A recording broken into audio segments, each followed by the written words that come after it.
Good morning, Jones Harwell here. Shout out to my sorority, Sigma Gamma Rho. Been a member for more than 20 years. I am not active, but I still consider this to be my sisterhood. I've met some of my best friends, sister friends in the world through this organization, and still today, when they call and something is needed, I do rise to the occasion. Want to shout out to Kia Gardner Downs, my paparazzi jewelry.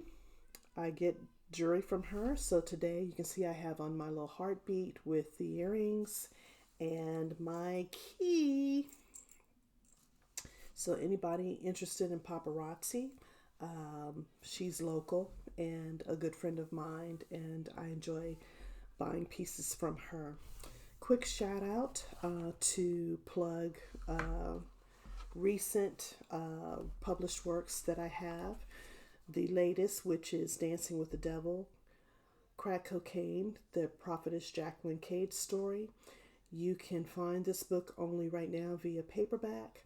If you are interested on Facebook, you can reach out to me, Jones Harwell, or you can reach out to Prophetess Cade, or you can go to my website, Jones Harwell, JonesHarwell, all one word, .com, jonesharwell.com. Then we have The Chameleon. You can find this on Amazon, Jones Harwell. I have this in e-format and paperback.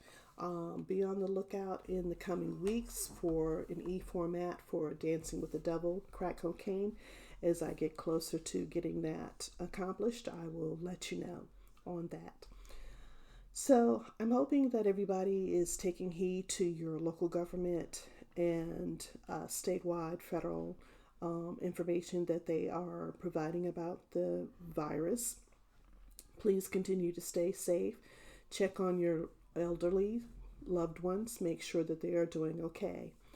Hopefully, this won't last long and we can get back to some semblance or resemblance of normalcy. And with that, I hope that the compassion and the respect that we are showing each other now will continue to grow. As a nation, we need to be able to look after each other. Amen? Amen on that. So, as you can see, I'm finally got a desk in my space. Yay! So, I now need to just decorate. And there is one piece in particular that I cannot wait to get on the wall.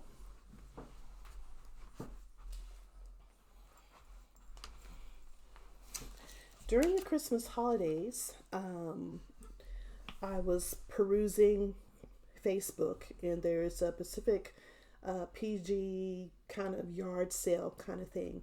And a young lady was advertising wreaths, Christmas wreaths, but she said she did all different types of wreaths. And I just fell in love with it. And I reached out to her and I said, "Can I get one that's not Christmas but a different one?" She was like, "Sure." So this is my lady here. And she kind of represents me. I love the color purple. I am in my late 50s. And so the gray represents the aging eloquently for me. And so I can't wait to get her up on the wall here in my space. And then I'll have some other things that I will also put up in my space here. But I just wanted to show you guys because it's in the background. But it's beautiful. It's absolutely beautiful.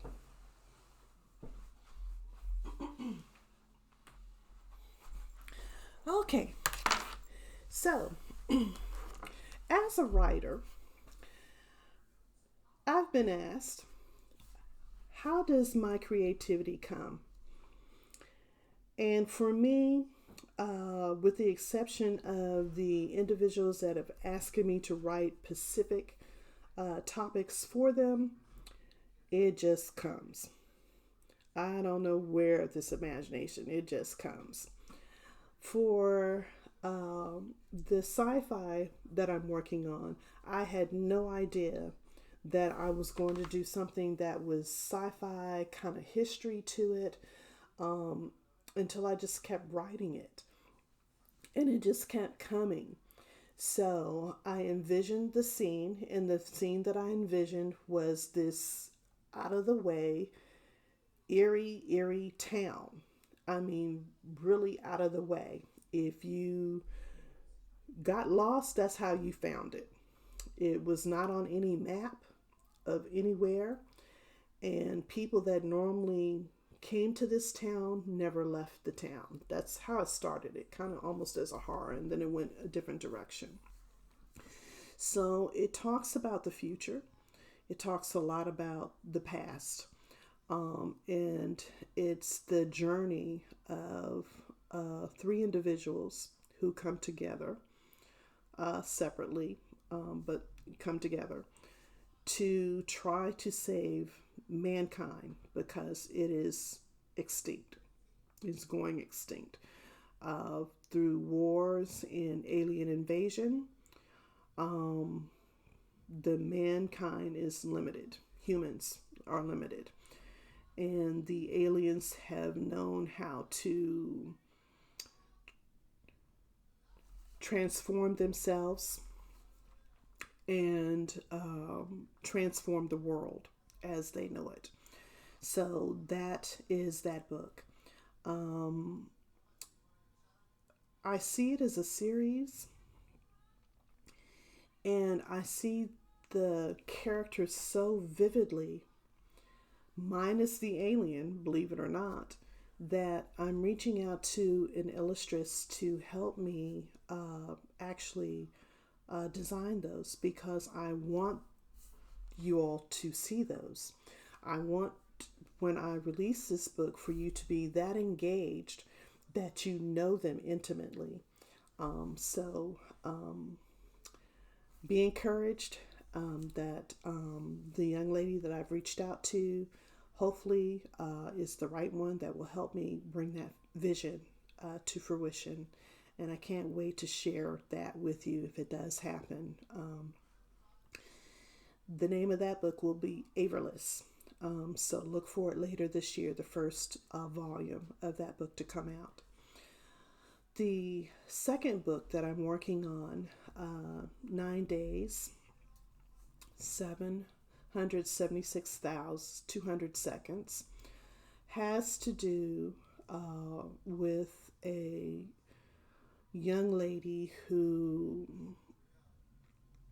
her journey is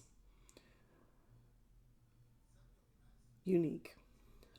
It's a mystery, and it's just about those 9 days, how her life changed in 9 days, 9 Pacific days, and where she goes forward from there. The third book that I'm working on, Target Langdon, Yvette Langdon. I'm kind of excited about that one too. It starts here in DC, where I've lived and spent most of my adulthood years. And then I take her on a journey to South Carolina, where my family is originally from on my father's side. So I'm looking forward to that one as well. It's a mystery. It's going to involve some decades. So I'm a music lover, so I've got some 70s mix in there, 80s theme kind of going on in my head, the 90s, of course, where we are now in the 21st, or the 20th century rather, and then homage to generations. So I grew up listening to Southern rock. I got introduced to R&B in my teenage years. My grandparents were huge fans of the big band era, blues, and I listened to pretty much a lot of stuff. I love music. So I'm going to chime off here. I'm not going to stay on too long, but the last thing that I wanted to say today is later on this afternoon, I will be back on again showcasing one of my favorite people. I've asked him to come on to my blog and give us a performance, some music. Um, that's the recurring theme that's going around. I listened to John Legend yesterday. That was amazing. Shout out to John Legend. Thanks so much for making my day. But there are other musicians as well, the famous and not so famous, who are taking time out of their day to grace us with a little bit of that to keep us happy. And I appreciate that. And so, for fans of my son, Jalon Harwell, who is a blues guitarist, 16 years old, I'm going to have him showcase a little bit for us this afternoon after he gets his schoolwork done for today. And keep him busy since they're not playing baseball, which is his favorite pastime. So enjoy the rest of your morning. I look forward to seeing you again this afternoon, and I will be presenting Jones Harwell, Unapologetic, featuring Jalon Harwell. Bye-bye.